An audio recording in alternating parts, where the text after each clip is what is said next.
আজ আমাদের ডিনারটা হবে বেশ ইন্টারেস্টিং। সবুজ মুগ ডাল ভেজানো ছিল, নর্মাল ডাল হিসেবে করার প্ল্যান ছিল, কিন্তু ওটাকে আমি বেশ কষিয়ে কষিয়ে রান্না করেছি। ওটাকে আমি তড়কা দেবো এখন। পেঁয়াজ লঙ্কা কেটে রেখেছি, ডিম দিয়ে ডিম তড়কা বানাবো, কিন্তু এর সাথে হবে ভাত, কারণ নর্মালি ভাত আর ডালের প্ল্যান ছিল। তো ভাত হয়ে গেছে, এবার তড়কা দিয়ে নেবো ডাল। এবার ডিমের মধ্যে যাবে আমার তড়কা।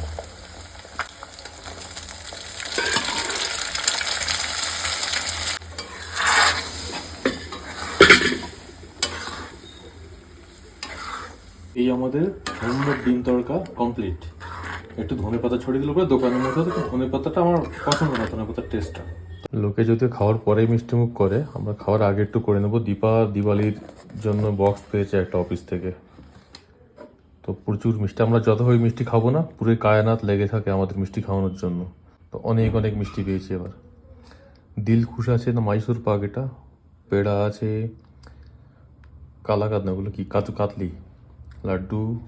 তো এই আমার আজকের ডিনার, ভাত দিয়ে তড়কা, একটু সাদা ভাত আর একটু কেরালার যে রেড রাইস হয়, ওই রেড রাইস দিয়ে ভাত করেছি একটু।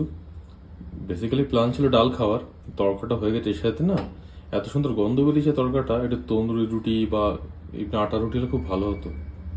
যাই হোক, আজকে ভাত দিয়ে তড়কা খেয়ে নিই, আরেকদিন বেশ নান আর তড়কা বা তন্দুরি রুটি বাটার দিয়ে হাতে তড়কা।